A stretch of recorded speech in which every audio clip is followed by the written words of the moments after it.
The heat hit me first. It was not just warm. It was scalding. A sudden, violent splash that seared the skin of my face and neck. The thick, oily broth dripped down my nose. It ran into the corners of my mouth. I could taste the cayenne pepper. I could smell the heavy scent of seafood and spices. It was gumbo. Piping hot gumbo. For a second, the world stopped. The music in the St. Regis ballroom cut out. The clinking of silver forks against china plates ceased. The low hum of 200 wealthy guests vanished into a silence so heavy, so absolute, it felt like the air had been sucked out of the room. I did not scream. I did not gasp. I just sat there, frozen, the liquid soaked into the collar of my navy blue silk blouse, the one I had sewn myself, the one I had finished at 3 a.m. just 2 days ago, hoping to look respectable, hoping to look worthy of being the groom's mother. Now it was ruined, stained dark and smelling of public humiliation. Slowly, I lifted my eyes, through the stinging film of broth blurring my vision. I saw her, Serafina, my son's new mother-in-law. She stood there, towering over my table. She was impeccable. Her champagne-colored gown shimmered under the crystal chandeliers. Her diamonds caught the light. She held the empty porcelain bowl in her manicured hand like a weapon she had just fired. She was not breathing hard. She was not trembling with rage. She was calm. Terrifyingly calm. She looked me dead in the eye. Her lips curled into a small, satisfied smile. It was the smile of a predator who had finally tired of playing with its food. "Sad," she said, her voice clear and cutting through the silence. "Is what you deserve." The words hung in the air, toxic, heavy. I waited. In that eternity of silence, I waited. I waited for someone to stand up. I waited for a gasp of horror. I waited for my son. Orion sat at the head table. My boy, the child I had raised on a seamstress's wage, the boy whose scraped knees I had bandaged, the man whose college tuition I had paid for by stitching until my fingers bled. He looked at me. He saw the soup dripping from my chin. He saw the red welts forming on my cheek. He did not rush to me. He did not yell at Serafina. He did not grab a napkin. Instead, Orion crossed his arms over his chest. He leaned back in his chair, looking at me with eyes I no longer recognized. They were cold, empty, devoid of the history we shared. "She's right, Mama," he said. That his voice was deep, steady. It carried across the room. "She's right." That sound broke me more than the burn on my skin. It shattered something deep inside my chest. A structural pillar of my soul gave way. The belief that a mother's love is a shield. It turned to dust in that ballroom. The guests lowered their eyes. They pretended to adjust their napkins. They whispered behind their hands. "Poor woman," someone murmured. "How embarrassing," said another. But no one moved.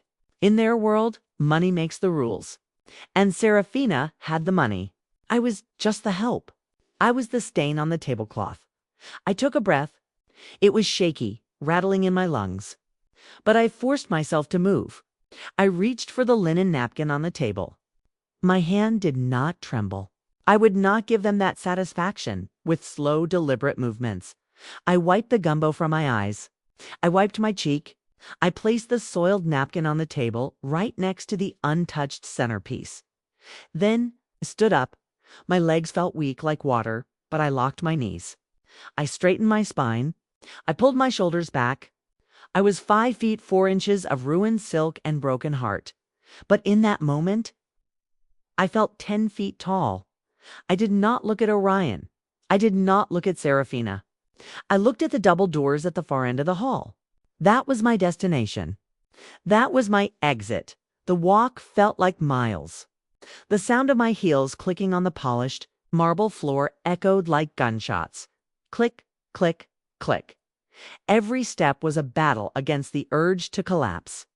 I could feel their eyes on my back. Judgment, pity, scorn. They thought I was retreating. They thought I was running away to cry in the dark. They were wrong. I pushed open the heavy doors and stepped into the cool, quiet hallway. The noise of the party resumed behind me, a nervous laughter. The band starting up a frantic jazz number to cover the awkwardness. They were already moving on. To them, I was just a moment of drama, a dinner anecdote. I walked out of the hotel. The valet looked at my stained dress with wide eyes, but he said nothing as he brought around my old sedan. It looked out of place among the Bentleys and Porsches, just like me. I got in. I shut the door. The silence of the car wrapped around me like a cocoon. It smelled of old upholstery and the vanilla air freshener I bought at the dollar store. It smelled like my life. Simple, worn, real. I gripped the steering wheel. My knuckles turned white. The adrenaline was fading, replaced by a cold, sharp clarity. I reached into my purse. My fingers brushed against the leather clutch, finding the cool metal of my phone. I pulled it out. The screen lit up, illuminating the stains on my chest in a ghostly blue light. I didn't call the police. I didn't call a friend to cry. I dialed a number I had saved weeks ago. A number I had prayed I would never have to use. It rang once, twice. Hello? A raspy old voice answered. I took a deep breath. My voice sounded strange to my own ears. It didn't sound like Zenobia the seamstress. It didn't sound like Zenobia the mother. It sounded like a judge delivering a death sentence. "It is time," I said. "Are you sure, Zenobia?" The voice asked, "Once we start this, there is no going back." I looked at my reflection in the rearview mirror. I saw the red, irritated skin. I saw the wet hair matted to my forehead. But mostly, I saw my eyes. They were dry. There were no tears left. "I'm sure," I whispered. "Burn it all down." Hung up. I put the car in gear and drove away from the St. Regis. I drove away from the luxury, the lies, and the son who had just publicly disowned me as I merged onto the highway.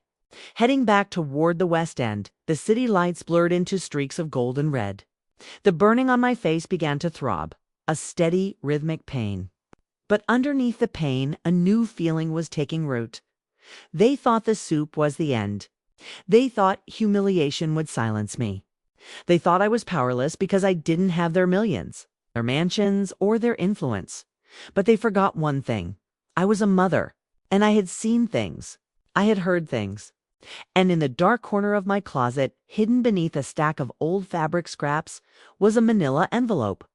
Inside that envelope was the truth. A truth so ugly, so twisted, it would make a bowl of hot gumbo look like a kindness. Orion thought he had chosen a side. He thought he had chosen the winner. He didn't know that the game hadn't even started yet. I turned on the radio. Soft jazz filled the car. I settled into the seat. Let them dance. Let them drink their champagne. Let them laugh at the poor seamstress who ran away. Tomorrow, the music would stop. To understand why I dialed that number, you have to understand what they took from me first. It wasn't a sudden theft. It was a slow surgical removal. It was an erasure. 3 years ago, my life had a rhythm. It was the hum of my grandmother's Singer sewing machine.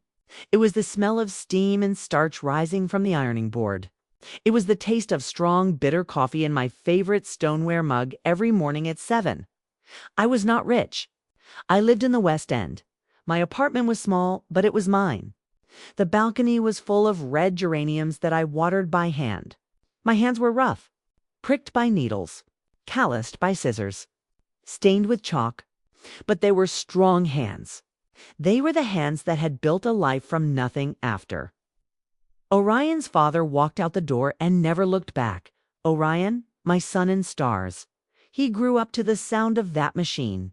He did his homework on the cutting table while I hemmed prom dresses for girls who lived in houses we could only dream of entering. He saw me bleed over the fabric. He saw me rub my aching back at midnight. "You're my hero, Mama," he used to say. He would bring me flowers on Sundays.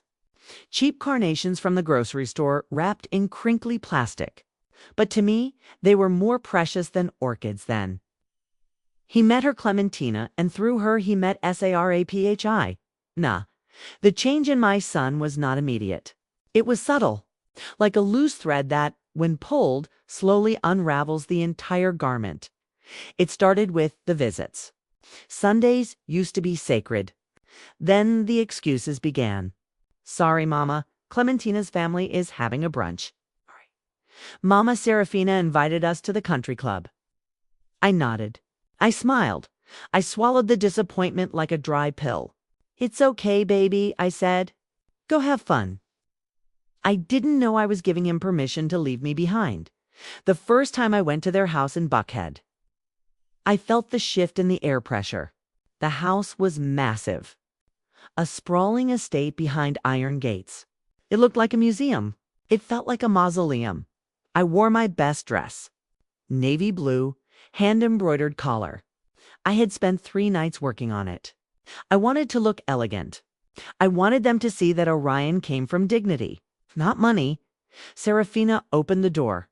The smell hit me first. Lilies, overpowering funeral home lilies.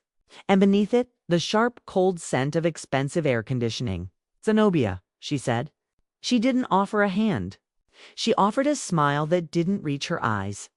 Her eyes were like glass, hard, reflective. Come in.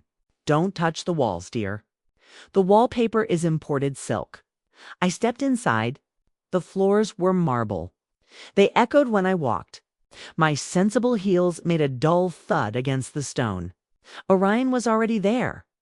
He was standing by the fireplace, holding a crystal glass of amber liquid. He looked different. He was wearing a suit I hadn't made. It was tailored sharp. Expensive. He held the glass the way they did loosely, arrogantly. When he saw me, he didn't rush over to hug me. He didn't say, "You look beautiful, Mama." He just nodded.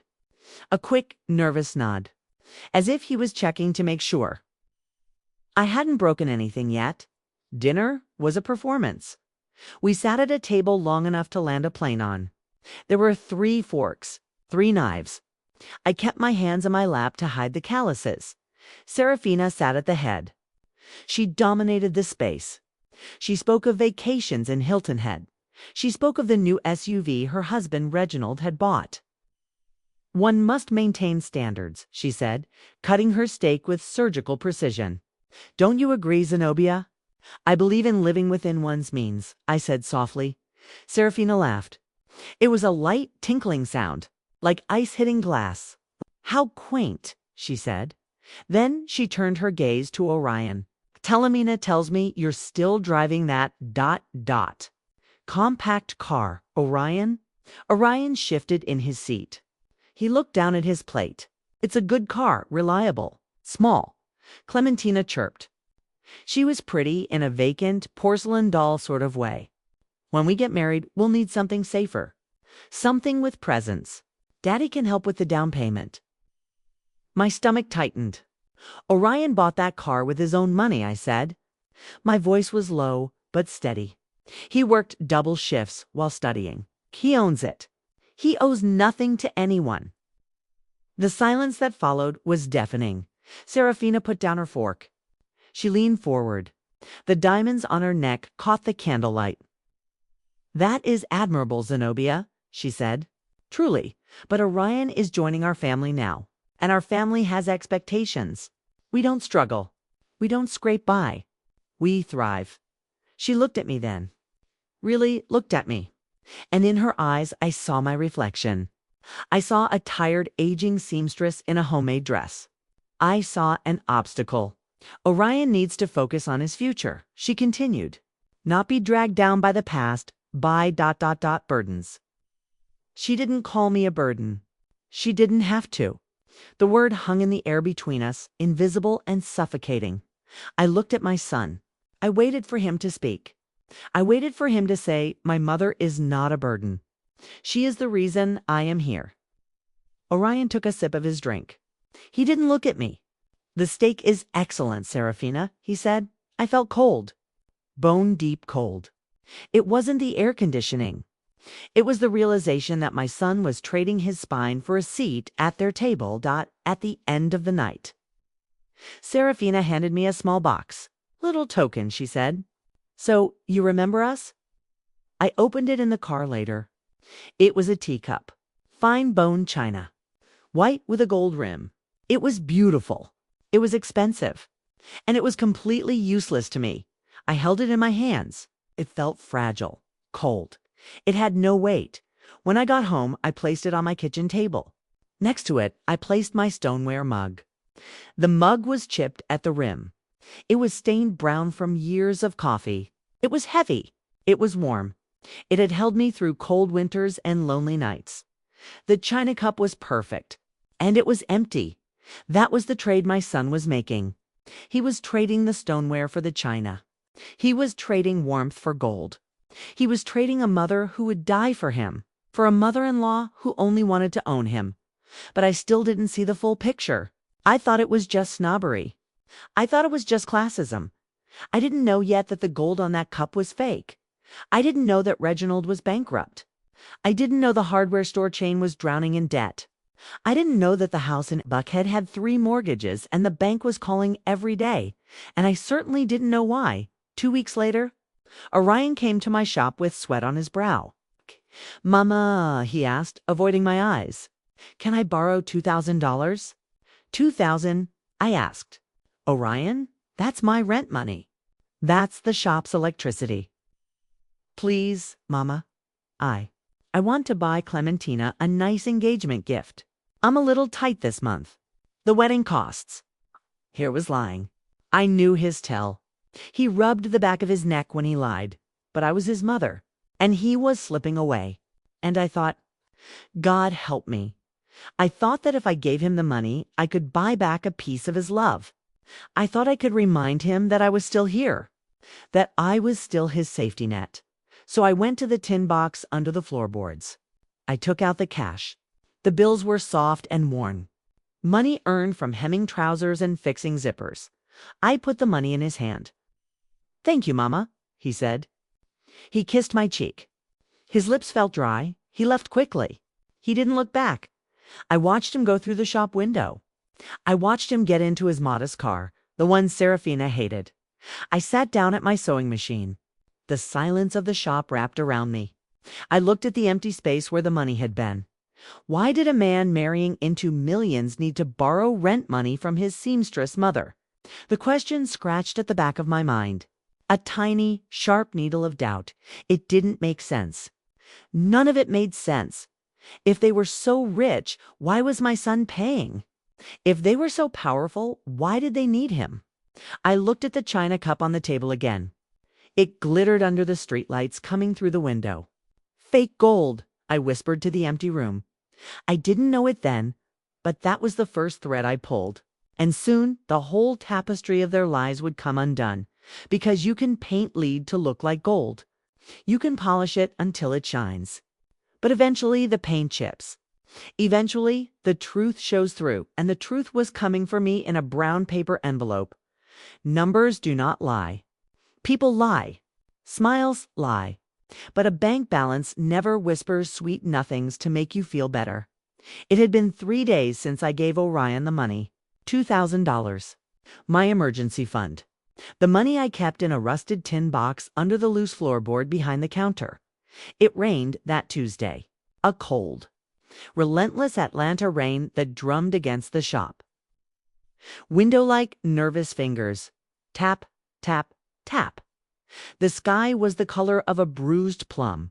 The air inside the shop smelled of damp wool and ozone. I sat at my sewing machine. The needle moved up and down. Z, Z, Z, Z, T. Z, Z, Z, Z, Z. But my mind was not on the hem of Mrs. Gable's skirt. My mind was on the math.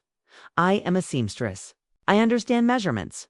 I understand that if you cut the fabric too short, it will not fit. No matter how much you pull, no matter how much you pray, it will not fit. Orion's life did not fit. He was a vice president at a real estate firm. He made 6 figures. He had no student loans because I had broken my back to pay them. He drove a paid-off car. He lived in a modest apartment, so where did his money go? Why did a man who earned $5,000 a month need to borrow $2,000 from his mother for a gift? The question was a splinter in my mind, festering. I stopped sewing. I looked out the window. The streetlights were flickering on, reflecting in the puddles on the pavement. Then saw Orion. He was parking his car across the street. He didn't see me. The shop lights were off. I was just a shadow in the back. I watched him get out. He wasn't walking like the proud young executive I knew. He was hunched over. He looked over his shoulder, once, twice. Like a man being hunted, he walked into the liquor store next to the bakery. 5 minutes later, he came out. He was holding a brown paper bag. He got back in his car. He didn't drive away immediately. He sat there for 10 minutes. In the dark. In the rain, I felt a cold dread settle in my stomach. It was colder than the draft coming from the window. Was it gambling? Was it drugs? I had seen good boys lost to those demons before. The West End is full of ghosts of men who could have been kings. But Orion, my Orion. 2 days later, the mailman dropped a stack of letters on the counter. "Afternoon, Mrs. Zenobia," he said, shaking off his umbrella. "Got one here for your boy." Must have forgot to change his address on this one. Slid a white envelope across the glass counter. It made a dry swish sound. I looked at it. It was from his bank. But the text on the front was red. Bold, urgent. Final notice. I stared at it. The envelope felt heavy. It felt like it contained lead dot. I know it is a crime to open someone else's mail. But I was his mother, and I had just bought a $2,000 ticket to this show.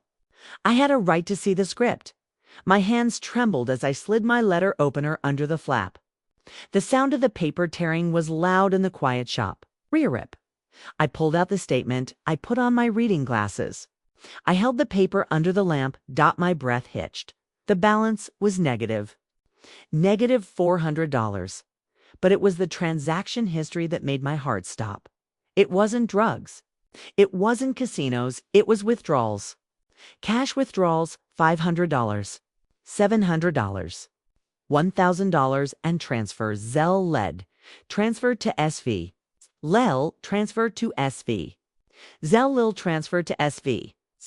V. Serafina Vance. I lowered the paper. The room spun. The smell of old dust and fabric seemed to thicken, choking me. He was sending money to her, the woman who lived in a mansion. The woman who wore diamonds to lunch. The woman who sneered at my car. My son was draining his accounts, overdrawing his life to send money to a multi-millionaire. If she was rich, why did she need his money? If she loved him, why was she bleeding him dry? I looked at the dates. The transfer started 6 months ago. Small at first, then larger. And larger. And then I saw the date of the loan.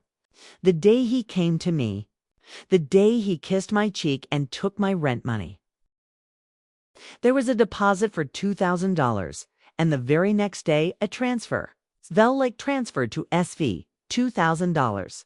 He hadn't bought a gift for Clementina. He hadn't bought an engagement present. He had given my sweat, my tears, my rent money. To her, I felt a wave of nausea. I gripped the edge of the counter. The glass felt cold and hard against my palms. This wasn't just a red flag. This was a siren. This was a 5-alarm fire. Serafina wasn't just a snob. She wasn't just a mean mother in law. She was a parasite and my son. My smart, educated, ambitious son. He was the host. I looked at the statement again. SVSVS.V. It looked like a heartbeat. A sick, irregular heartbeat. I folded the paper. I put it back in the envelope. I smoothed the tear. My fear evaporated. The dread in my stomach turned into something else. Something harder. Something sharper. It turned into anger. Not the hot, explosive anger of a tantrum, but the cold, focused anger of a surgeon who realizes the patient is being poisoned. I needed to know more. The bank statement was a snapshot. I needed the full movie. I needed eyes where I couldn't be. I needed ears in rooms I wasn't invited to. I reached for the yellow pages under the counter. The pages were yellowed and brittle. They smelled of cheap ink. I turned to investigators. Private, my finger traced the list. It stopped at a name. Booker Hughes. Discreet. Thorough. I didn't know who Booker Hughes was. I didn't know if he was good. But the ad said, "Truth is our business." And God help me. I was starving for the truth. I closed the book. The sound was like a gavel striking a bench. The rain was still falling outside. Tap, tap, tap. But now, didn't sound like nervous fingers. It sounded like a countdown. Orion had lied to me. He had stolen from me. He had betrayed me, but he was still my son. And someone was eating him alive. I grabbed my coat. I grabbed my umbrella. And I grabbed the envelope. I wasn't going to let them win. Not without a fight. Not without dragging every skeleton out of their gold-plated closets. I walked to the door. I flipped the sign from open to closed. But for me, the work was just beginning. The bell above the shop door chimed. Ding dong. It was a cheerful sound. A sound that usually meant a customer with a torn hem or a bride with a dream. But that Tuesday, it sounded like a warning bell. I looked up from my machine. It was a courier. A young man, barely 20, chewing gum and holding a clipboard. He looked bored. He had no idea he was carrying a grenade in his hands. Delivery for Zenobia Washington, he said, popping a bubble. That's me. Stood up. My knees popped. The damp weather always settled in my joints. I walked to the counter, wiping the chalk dust from my hands onto my apron. He handed me a large manila envelope. It was thick. It was heavy. It was sealed with heavy-duty tape. There was no return address. Just my name typed on a white label. But I knew who sent it. Booker Hughes, the private investigator I had hired 3 days ago. The man who promised to find the truth behind the bank transfers. I signed the clipboard. The courier left. The bell chimed again. Ding dong, and then silence. I was alone. I locked the door. I flipped the sign to closed. Didn't want anyone to walk in. I didn't want anyone to see me. I took the envelope to my cutting table. I cleared away the silk and the pins. I placed the package in the center. Under the harsh light of the overhead lamp, it sat there, brown, innocent, silent. It smelled of fresh paper and adhesive. My heart began to hammer against my ribs. Thump, thump. It was a slow, heavy rhythm. I knew with a mother's instinct that my life was divided into 2 parts. Before I opened this envelope and after I reached for my sewing scissors. The cold steel felt grounding in my hand. I slid the blade under the flap. I sliced it open. One clean cut.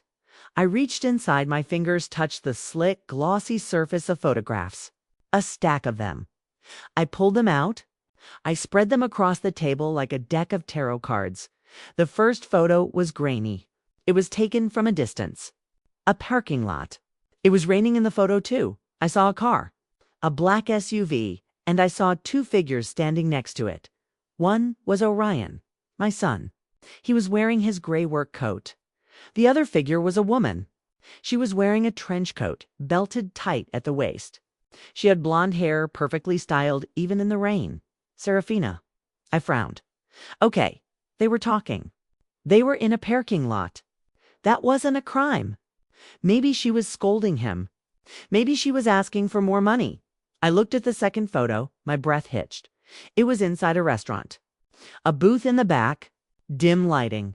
They were sitting on the same side of the booth. Serafina was laughing. Her head was thrown back. Her hand was resting on Orion's thigh. High up on his thigh. And Orion. He wasn't pulling away. He wasn't uncomfortable. He was leaning in. His face was inches from hers. He was smiling. A smile I had never seen before. It wasn't the polite smile he gave me. It wasn't the sweet smile he gave Clementin. It was a hungry smile. I felt a prickle of heat travel up my neck. No, I whispered. No, I looked at the third photo. The St. Regis Hotel. The entrance. They were walking through the revolving doors. Orion's hand was on the small of her back. Possessive. Familiar, the way a man touches a woman. He knows intimately. My stomach turned. The bile rose in my throat, tasting of acid and coffee. I shuffled the photos faster now. Desperate to find one that proved me wrong. Desperate to find one that showed them arguing. Or looking distant. But every image was a nail in the coffin. Photo 4. An elevator. Security camera footage. Grainy, black and white. They were kissing. It wasn't a peck on the cheek. It wasn't a greeting. Serafina had her hands in my son's hair. Orion had his arms wrapped around her waist. pulling her flush against him. Their mouths were locked together. I dropped the photo. It fluttered to the floor, landing face up. I couldn't breathe. The air in the shop felt thick, like cotton wool. I couldn't get oxygen into my lungs to my son, my baby, the boy I taught to pray, the boy I taught to respect women. He was sleeping with his fiance's mother. He was sleeping with a woman.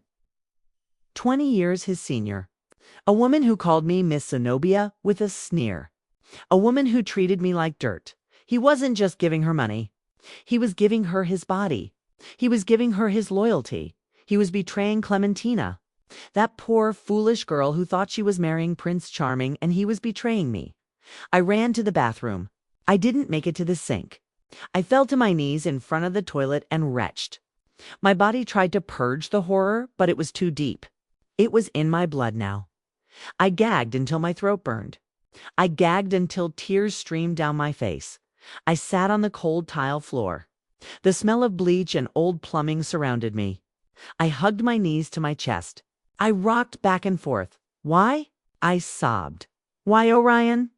It wasn't just lust. I knew that. I saw it in the photos. I saw the way he looked at her. He looked at her like she was a goddess, like she was the answer to a question he had been asking his whole life. She represented everything he wanted: wealth, power, access, and I represented everything he wanted to escape: poverty, struggle, the West. And Serafina hadn't just seduced him with her body. She had seduced him with her world. She had bought him, body and soul. I stayed on the bathroom floor for 20 minutes. Maybe 30 DAT then. The tears stopped. I washed my face with cold water. I looked in the mirror. My eyes were red. My skin was gray. I looked like a ghost. Kay? No. I said to the reflection, not a ghost. I dried my face with a rough paper towel. It scratched my skin. Good. I needed to feel the pain. I needed to feel real. I walked back out to the cutting table. The photos were still there. The evidence of my son's corruption. I picked up the one from the floor. The elevator kiss. I didn't tremble this time. My hands were steady, cold as ice. I gathered the photos. I stacked them neatly. I put them back in the envelope, but then my fingers brushed against something else inside, something I had missed in my haste. It wasn't a photo. It was a small black USB drive, and taped to it was a note from Booker Hughes, handwriting scrawled in blue ink. Ms. Washington, the photos are bad, but the audio is worse. You need to hear what they are planning. It's not just an affair. It's a setup. A setup. I stared at the little black stick. The photos told me what they were doing, but this drive would tell me why. I walked over to my old laptop in the corner. It hummed as it woke up. The screen flickered. I plugged the drive in. A file popped up. Orion_Serafina_AAP_recording_04.mp3. I hovered the mouse over the play button. My finger hovered. Did I want to know? Did I really want to hear my son's voice saying things that could never be unsaid? Yes, I whispered. Because the mother who raised Orion died on that bathroom floor. The woman standing here now, she was a witness, and she needed to hear the testimony. I clicked play. The speakers crackled. There was the sound of a door closing, footsteps, and then my son's voice filled the shop. But what if she doesn't die? Orion asked. What if the accident doesn't work? I froze. My hand flew to my mouth. This wasn't about sex anymore. This was about blood. The voice coming from the speakers was my son's. But the soul behind it? That was a stranger. I sat there in the dark. The blue light of the laptop screen washed over my hands. They looked pale, corpse-like. Outside, the rain had stopped, leaving a heavy, suffocating silence that pressed against the shop windows. The only sound in the world was the digital hiss of that recording. What if the accident doesn't work? Orion asked again. His voice trembled. Not with morality, not with conscience, but with fear. Fear of getting caught. Then Serafina's voice cut through the static. It was smooth, low. It sounded like she was lying next to the microphone. Maybe lying next to him? Don't be dramatic, my love, she purred. Accidents happen every day. Tires blow out, brakes fail. Stairs are slippery. We just need patience. My blood ran cold. It wasn't a figure of speech. It wasn't a metaphor. They were discussing the death of an 18-year-old girl. A girl who had done nothing but love them both. I stared at the audio waveform on the screen. It spiked and dipped. Green lines dancing. Every spike was a dagger. Every dip was a grave. I can't do it if she's looking at me, Orion said. She has those puppy dog eyes. She trusts me, Serafina. She thinks I hung the moon. That is exactly why it will work, Serafina replied. I could hear the smile in her voice. A wet, predatory sound. She trusts you. She won't question why you want to take a drive on a rainy night. She won't question why you double-checked the car. She is a lamb, Orion. A lamb with a $5 million fleece. I gagged. I clamped my hand over my mouth to stop the scream building in my throat. A lamb. That is what they called her. Not Clementina. Not his fiancée. A lamb, livestock, something to be slaughtered for profit. The recording continued. There was the sound of rustling sheets, the clinking of glass. But what about the money? Orion asked. His voice shifted. The fear was gone, replaced by a greedy whine. You said the trust unlocks the day we sign the papers. But your father, Cornelius. He controls the board. Cornelius is old, Serafina dismissed. He's rotting in that house in Inman Park. Once you marry her, you become the primary beneficiary. If she dies, or if she is incapacitated, you get power of attorney. You get the trust, and then, Serafina whispered, her voice dropping to a husky growl, we stop hiding. We pay off Reginald's debts. We buy the villa in Tuscany. And we never have to look at this miserable city again. And my mother. I froze. My heart stopped beating. The air in the shop turned to ice. What about her? Serafina asked. Her tone was bored, dismissive.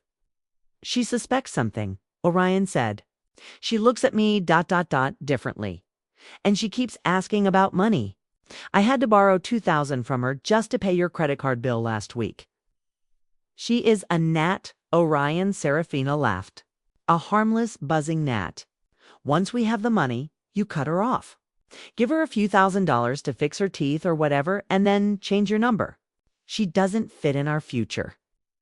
She's sacrificed a lot for me, Orion mumbled. She did her job, Serafina snapped. The velvet was gone. The razor blade was out. Mothers are supposed to sacrifice. That doesn't mean you owe her your life. Do you want to end up like her? Hunched over a sewing machine, smelling of mothballs and despair. No, Orion said quickly. Too quickly. No, I want what we have. Then do as I say. Marry the girl. Keep her happy. And wait for my signal. The recording ended with a click. Silence rushed back into the room. But it wasn't peaceful. It was heavy. It felt like the room was filled with sewage. I sat there, motionless. I looked at my hands. The hands that Serafina said smelled of despair. I brought them to my face. They smelled of chalk, of fabric softener, of hard work, of dignity. But my son smelled of rot. This wasn't just betrayal. This was corruption. Deep, systemic corruption. It wasn't that he had fallen in love with another woman. It was that he had sold his soul. He was willing to kill, or at least willing to let Clementina die. For a villa in Tuscany, for a life of leisure. And me, I wasn't his mother anymore. I was a gnat, a nuisance to be paid off and discarded. The realization hit me with the force of a physical blow. I doubled over, my forehead resting on the cool metal of the laptop. I had raised a monster. I had fed him. I had clothed him. I had taught him right from wrong. But somewhere, the seed of greed had taken root, and Serafina had watered it. She had nurtured it with promises of gold and ease. She had turned my son into a weapon. I closed the laptop. The blue light vanished. I was in the dark again, but this darkness was different. It wasn't the darkness of confusion. It was the darkness of a tomb. I felt sick, physically ill. My skin crawled as if I were covered in insects. I wanted to scrub myself raw. I wanted to erase the last 25 years, but I couldn't. Clementina was in danger. Real mortal danger. She was walking down an aisle toward a man who saw her as a piggy bank to be smashed open. She was marrying a man who was sleeping with her mother. She was walking into a trap set by the two people who were supposed to protect her. I stood up. I walked to the window.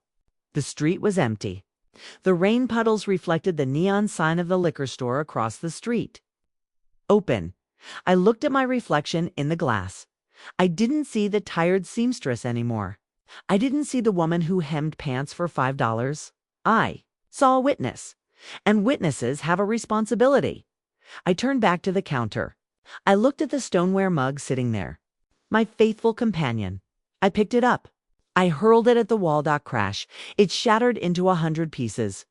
Shards of ceramic scattered across the floor. It was my favorite mug. The one that knew the taste of my life. But I didn't care, because the Zenobia who drank from that mug was gone. She died the moment she heard her son agree to murder. The woman who remained, she was something else entirely. I walked over to the shards. I crunched them under my shoe. The sound was satisfying, gritty. I needed to make a call. Not to Orion, not to the police. Not yet. I needed to call the one person who had as much to lose as I did. Cornelius. The man who controlled the board. The man who controlled the money. The man whose granddaughter was being fattened for the slaughter. I grabbed my phone. My fingers were steady. I found the card he had given me months ago. It was wrinkled. It smelled of peppermint and old tobacco. I dialed the number. It was late. Past midnight. But I knew he would answer. Old men don't sleep well. They are too busy guarding their legacies. The phone rang. Ring. Hello. His voice was thick with sleep. Confused. Cornelius, I said. My voice was low, gravelly. This is Zenobia Washington. Zenobia? It's 1 a.m. Is everything all right? I looked at the shattered mug on the floor. I looked at the manila envelope on the table. No, Cornelius, I said. Nothing is all right. I took a breath. The air tasted of ozone and impending war. I need you to wake up. I need you to listen. Because your granddaughter is marrying a monster. And my son is the one holding the knife. There was silence on the other end. A long, stunned silence. What are you saying? He whispered. I have proof, I said. I have photos. I have recordings. I have the sick truth. Where are you? I'm at my shop. I'm sending a car, he said. His voice had changed. The sleep was gone. It was sharp, commanding the voice of a man who built an empire. Bring everything. Don't leave anything behind. I won't. I hung up. I gathered the photos. I grabbed the USB drive. I put them back in the envelope. I taped it shut. This was it. The point of no return. I was about to destroy my son's life. I was about to send him to prison or to the streets. I was about to break his heart the way he had broken mine. But as I looked at the envelope, I didn't feel guilt. I felt duty. I put on my coat. I turned off the lights. I stepped out into the night air. It was cold, wet, but I didn't shiver, because inside me a fire had started burning. A fire fueled by betrayal. A fire fueled by the sick truth. And it wasn't going to go out until I burned their house of cards to the ground. The drive to Inman Park was a blur. The streetlights smeared across my windshield like streaks of yellow paint. My hands gripped the wheel so tight my knuckles turned white. But I didn't feel the road. I didn't feel the vibration of the engine. I only felt the weight of the manila envelope on the passenger seat. It sat there, silent, heavy. It contained the death of my son's innocence. It contained the death of a girl I had grown to love. I pulled up to Cornelius's house. It was a craftsman bungalow, solid, imposing. It was built of dark stone and shadowed timber. It looked like a fortress that had been breached from the inside. The porch light flicked on as I climbed the steps. The wood groaned under my feet, creak, a mournful sound. Cornelius opened the door before I could knock. He was wearing a silk robe over his pajamas. His white hair was disheveled. His face was etched with the lines of 80 years of hard work. But his eyes were sharp, alert, the eyes of a man who built a hardware empire from a single pickup truck. "Zenobia," he said. His voice was gravel. "Come in." The house smelled of cedar and old pipe tobacco. It was a warm smell, a safe smell. But tonight it felt suffocating. The air was thick with the dust of secrets. We went to his study. It was a room lined with books from floor to ceiling. A grandfather clock ticked in the corner. Tick-tock tick. It sounded like a countdown. I didn't sit. I couldn't. I walked to his heavy mahogany desk. I moved a stack of papers aside. I placed the laptop down. "I need you to listen," I said. "And I need you to be strong." Cornelius nodded. He sat in his leather chair. The leather creaked. He looked small in it, frail. I plugged in the USB drive. I clicked the file. The room filled with the sound of my son's voice. "Then Serafina's accidents happen every day, ... She is a lamb, ... Once we have the money, ... Cornelius did not move. He stared at a point on the wall, his face turning to stone. His skin went pale, then gray. His hands gripped the armrests until his veins bulged. When the recording ended, the silence that followed was louder than a scream. The clock kept ticking. Tick-tock. Cornelius closed his eyes. A single tear leaked out. It tracked through the wrinkles of his cheek. "My own daughter," he whispered. "My own flesh and blood. She wants the trust," I said. My voice was steady now, cold. "She said you control the board. She said Clementina is the key." Cornelius opened his eyes. The sadness was gone, replaced by a cold, hard fury. He stood up. He walked to a painting of a ship on the wall. He swung it open. Behind it was a safe. His fingers spun the dial. Click, click, click. He pulled out a thick document bound in blue paper. "She is right," he said. He threw the document on the desk. It landed with a heavy thud. "This is the trust. My wife's legacy. $5 million in liquid assets.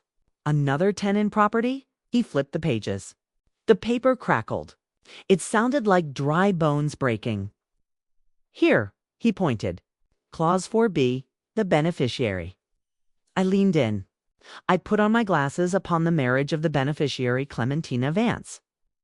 "Full access to the trust principal shall be granted. In the event of the beneficiary's death, if survived by a spouse, the trust shall pass in its entirety to said spouse." I read it twice. "If she dies single," Cornelius said, his voice shaking with rage, "the money goes to charity. It goes to the children's hospital. But if she dies married," I whispered, "it goes to Orion," he finished. "And through Orion to her." I felt the room spin. It was a contract of death. They didn't just want her money. They needed her signature on a marriage license. That piece of paper was the key to the vault. Without the wedding, Clementina was worth nothing to them. With the wedding, she was worth millions, dead. "They are waiting," I said. "They are waiting for the I do." "Yes," Cornelius hissed. "They need the wedding. They need the legal binding." And then he didn't finish. He didn't have to. We had heard the recording. Tires blow out. Stairs are slippery. He slumped back into his chair. He looked at his hands.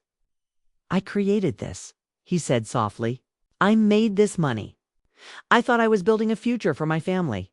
Instead, I built a motive. I painted a target on my granddaughter's back. You didn't know?" I said. "You couldn't know. I knew Serafina was greedy," he spat. "I knew she was vain.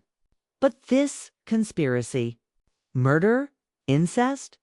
He looked at me. His eyes were pleading. "How did we fail them, Zenobia? How did we raise children who could do this? We didn't fail them, I said. I thought of Orion, the boy who brought me carnations. They failed us.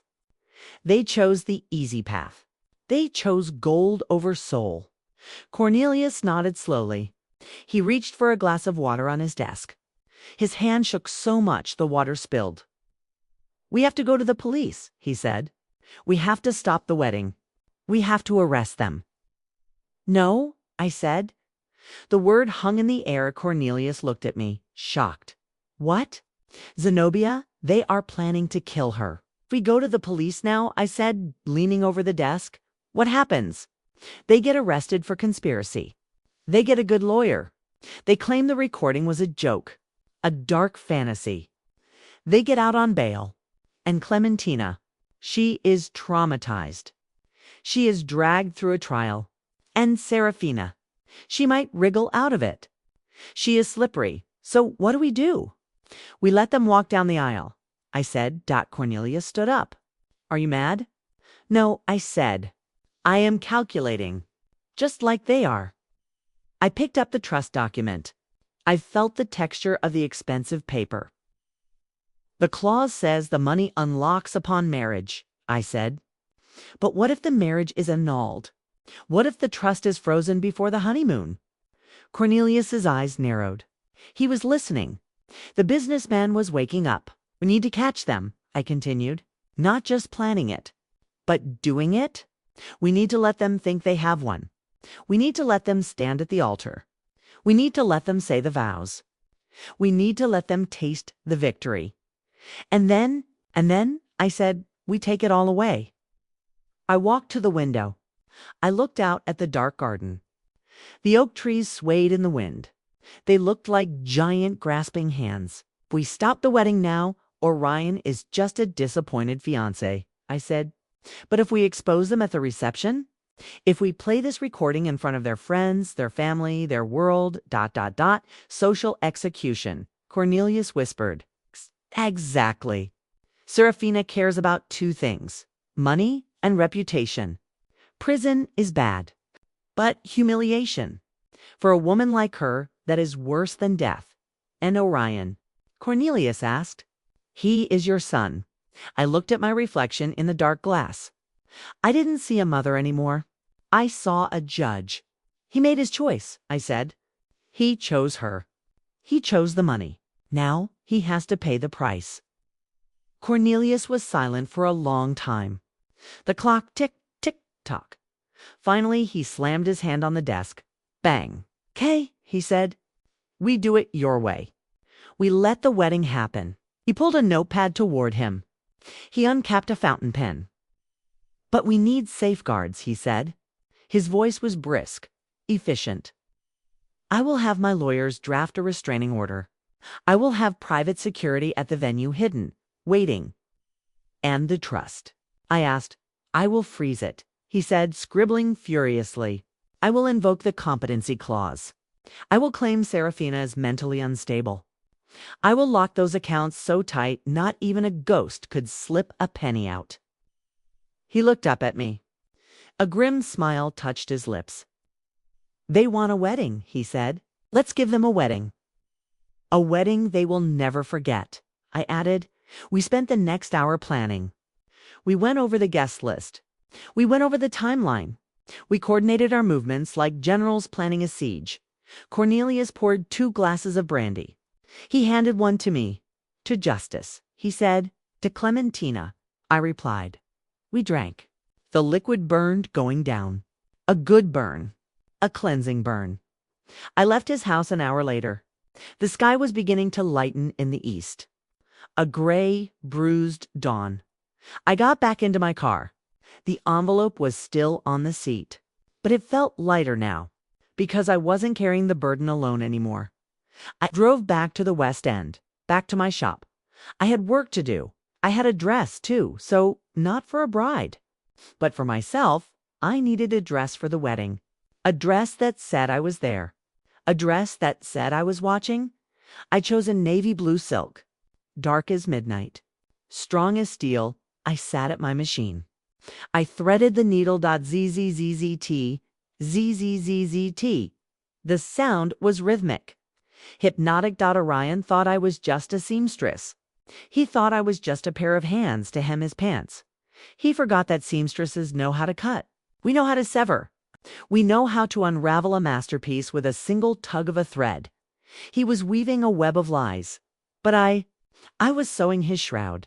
The most dangerous weapon in a war is not a gun. It is not a bomb. It is silence. It is the ability to look your enemy in the eye and smile while you hold the knife behind your back. For 2 weeks, I became a ghost in my own life. I went to the shop every morning at 7. I turned the sign to open. I hemmed trousers. I fixed zippers. I listened to the gossip of the West End ladies. But underneath the routine, I was vibrating. My skin felt too tight for my body. Every time the phone rang, I jumped. Every time a car slowed down outside, a hand drifted to my purse where I kept a copy of the USB drive. I was not just a seamstress anymore. I was a spy. Orion came to see me 3 days before the wedding. The bell chimed ding-dong. He walked in. He looked handsome, successful. He was wearing a navy suit that fit him perfectly, a suit I hadn't made. He smelled of sandalwood and expensive scotch. The scent of Buckhead. "Hey, Mama," he said. He leaned against the counter, flashing that boyish grin, the one that used to melt my heart. Now it just made my stomach turn. "Hello, son," I said. My voice was steady. I didn't look up from the button I was sewing. In, out, in, out. The needle was my anchor. "I just wanted to drop off the final itinerary," he said. He slid a thick, cream-colored envelope across the glass. "It's going to be a great day, Mama. Serafina has pulled out all the stops." "I am sure she has," I said. He hesitated. He looked at the top of my head. I could feel his gaze. He was checking for cracks. He was checking to see if the gnat was going to be a problem. "Serafina, she wants to make sure you're comfortable," he said. "She sat you at table 12. It's a bit further back, but the view is great. And you'll be with Aunt May." Table 12. The exile table. The table by the kitchen doors. I stopped sewing. I looked up. I looked him right in the eyes. "That sounds perfect, Orion," I said. "I don't need to be in the front. I just want to watch." He relaxed. His shoulders dropped an inch.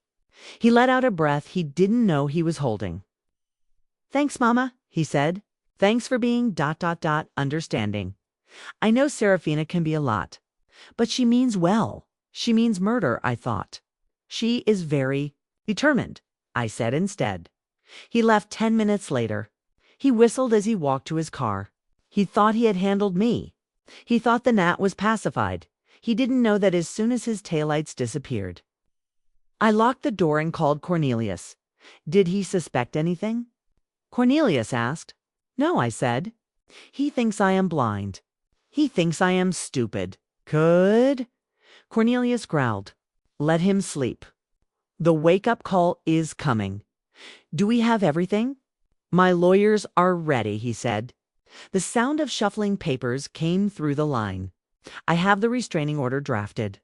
I have the forensic accountant's report on Serafina's shell companies. I have the police on standby for the reception. And Clementina. She is nervous," he said softly, "but she is safe. I told her I hired extra security. She thinks it's just wedding jitters. Keep her safe, Cornelius. I will, guarding her with my life, Zenobia. You just be ready." When? That music starts. We strike. I hung up. I walked to the back of the shop.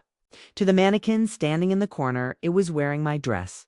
Navy blue silk, simple, elegant. High collar, long sleeves. I had sewn it over the last 3 nights. I had stitched my rage into every seam. I had woven my sorrow into the hem. It wasn't a party dress. It was armor. I ran my hand down the silk. It was cool to the touch. Smooth as water, but strong. People think fabric is weak. They think it is easily torn, but silk. Silk is one of the strongest natural fibers on earth. It can catch a bullet if you layer it right. I was layering it right. I checked the pockets. I had sewn a hidden pocket into the lining of the skirt, a pocket exactly the size of a USB drive. I practiced the motion, reaching down, sliding my hand into the fold, pulling out the drive, smooth, invisible. Silent. That was the key. Serafina would be loud. She would be gold and diamonds and champagne. She would be screaming for attention.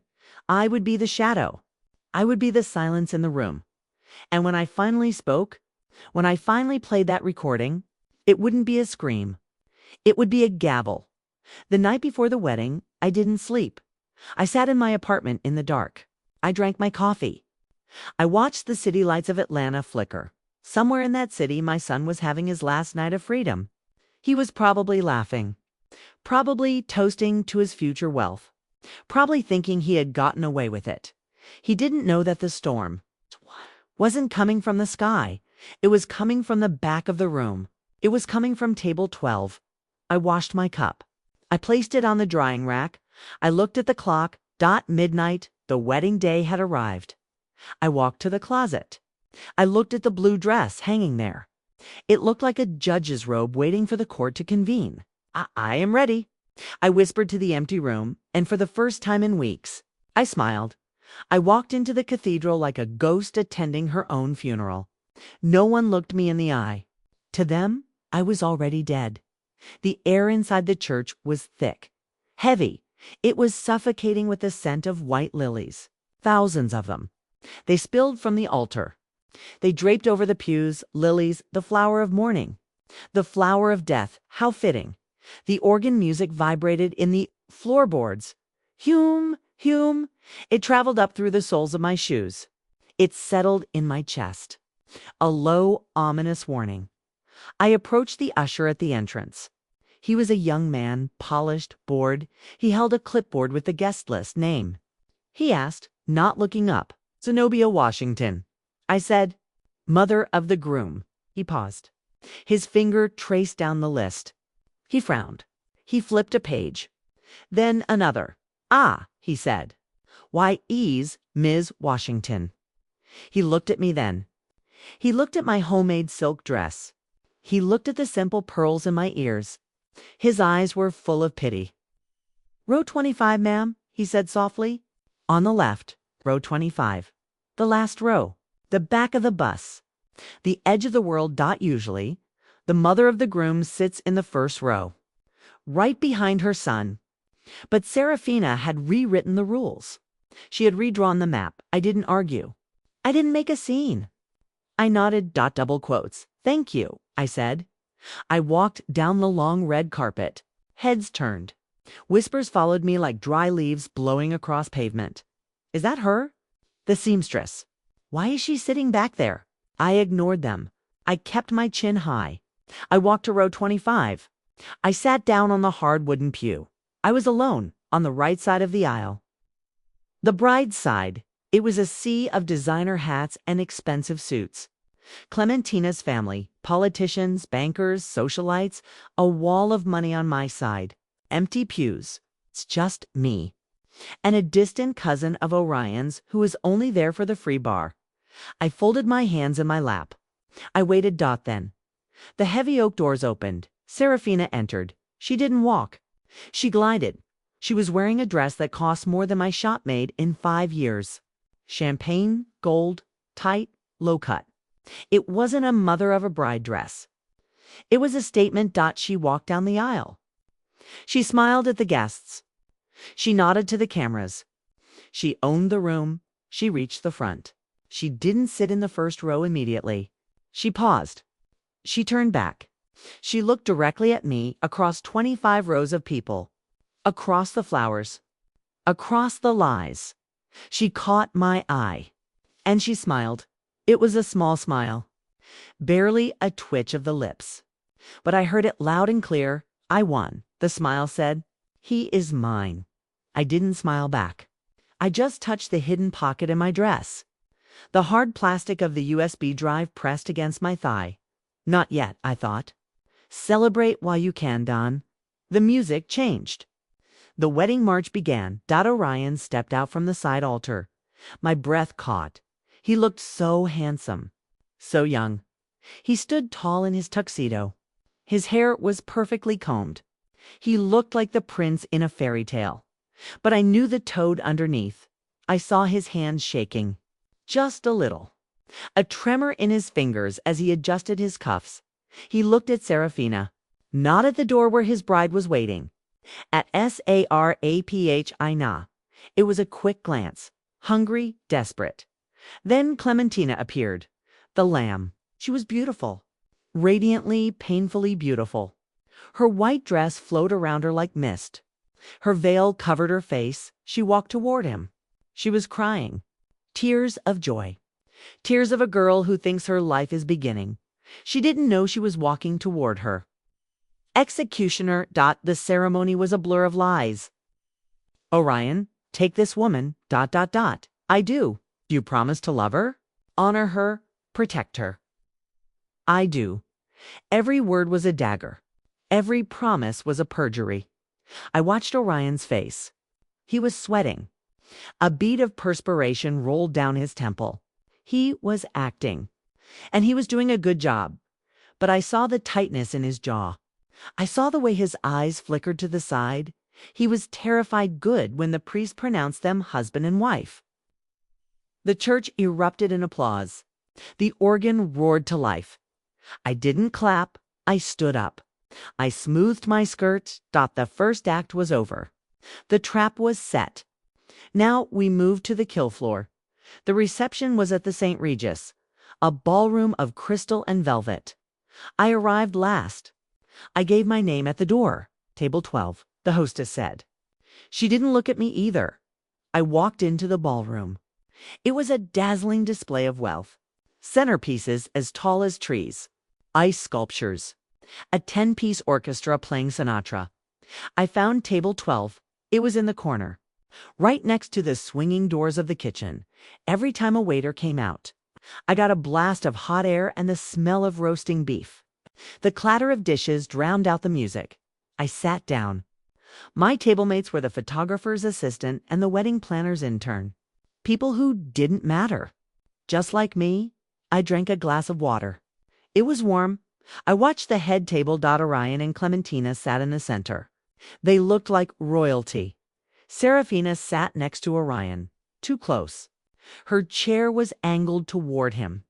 Her hand rested on his arm. She was whispering in his ear. Laughing.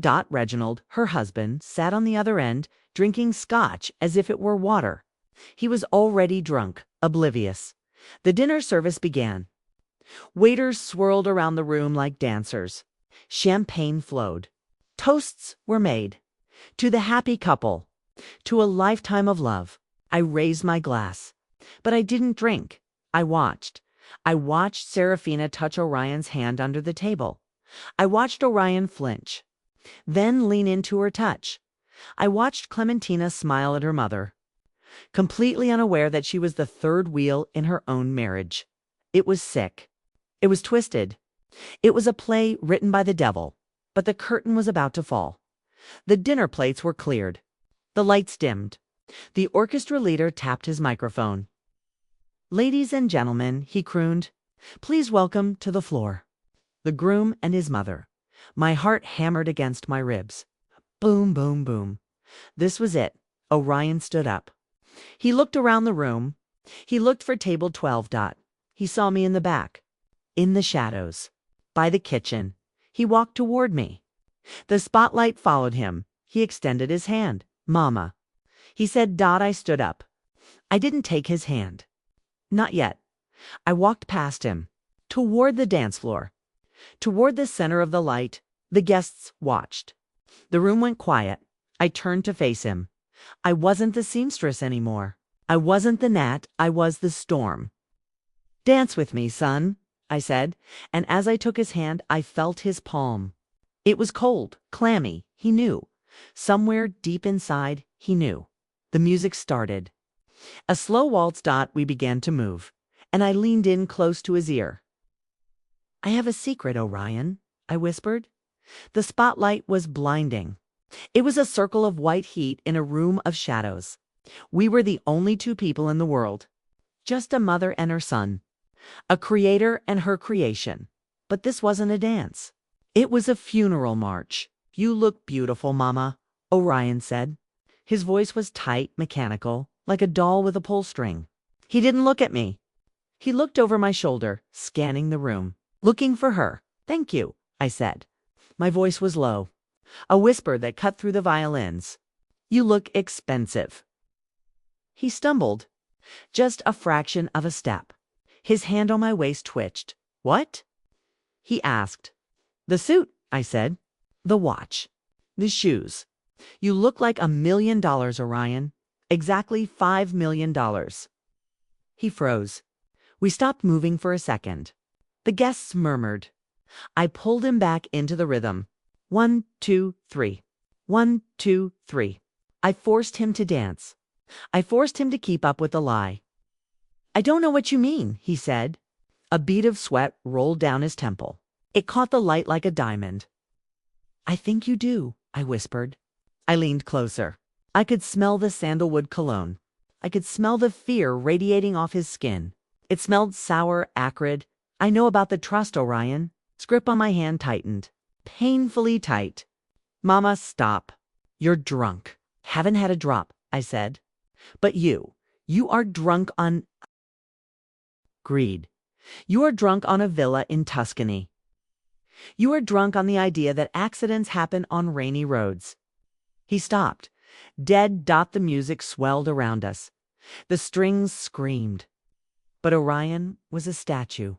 His face had drained of all color. He looked like a corpse standing upright. "How?" he croaked. His lips barely moved. "I heard you," I said. I looked him right in the eyes I had kissed goodnight 1,000 times. "I heard you call her a lamb. I heard you ask if she had to die." "No," he gasped. "No, Mama, it was just talk. It was Serafina. She talks like that." "I never." "You agreed." I interrupted. My voice was a blade. "You said, okay. You sold a girl's life for a check. Please," he begged. His eyes were wide, wet, terrified. "Please, keep your voice down. They'll hear you." "Let them hear," I said. "Let them see. Look at them, Orion." I spun him around. A slow, deliberate turn. "Look at your wife," I said. "Look at Clementina.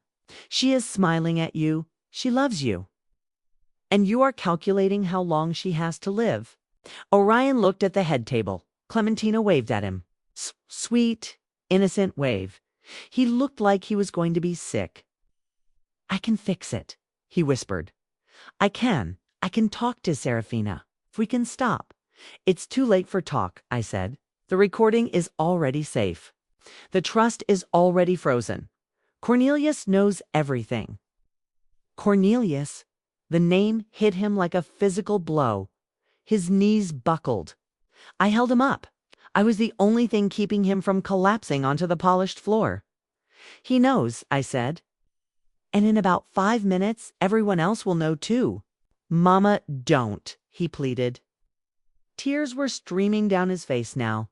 "I'm your son. You can't destroy me. You can't." "I'm not destroying you," I said calmly. "I am saving you from yourself."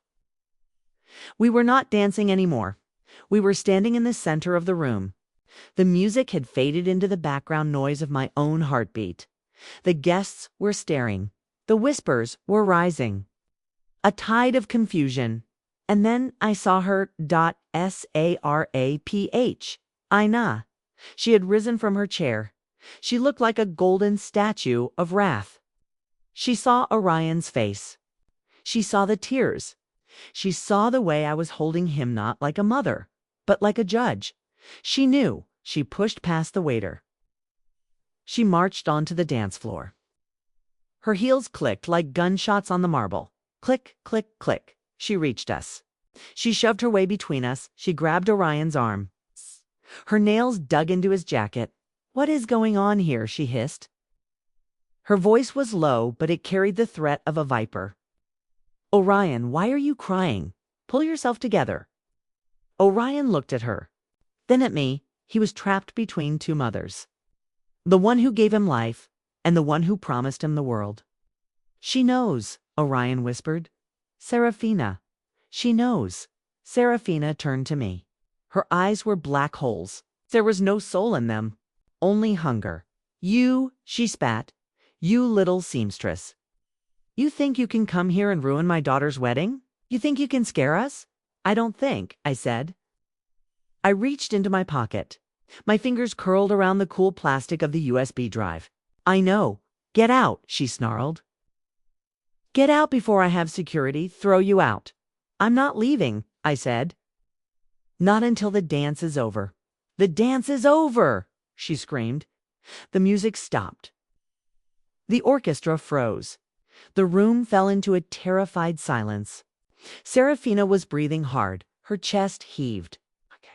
The mask of the elegant socialite had slipped. The monster was showing. You are nothing, she said, her voice rising to a shriek. You are a jealous, bitter old woman who couldn't keep a husband and can't keep a son. You are trash, Zenobia. Trash. She looked around the room. She needed a weapon.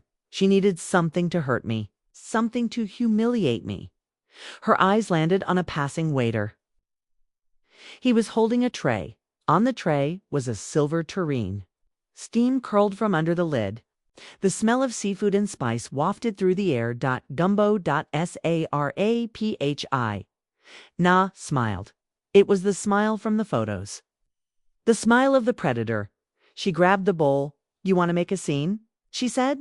I'll give you a scene. She stepped forward. The liquid sloshed. Hot, red, oily. I didn't move. I didn't flinch. I looked at Orion. He was staring at the floor. He was letting it happen again. Do it, I whispered. And she did. The broth was searing hot. It dripped from my chin. It soaked into the silk I had stitched with my own hands. The smell of cayenne pepper and stale seafood filled my nose. It was a thick, suffocating scent. The ballroom was silent. Not a fork clinked. Not a glass chimed. Even the air conditioning seemed to hold its breath. I stood there, motionless. I looked at Serafina. She was breathing hard. Her chest heaved. Her eyes were wild, triumphant. She held the empty tureen like a trophy. That, she spat, her voice echoing off the high ceilings, is what you deserve. I didn't wipe my face. Not yet.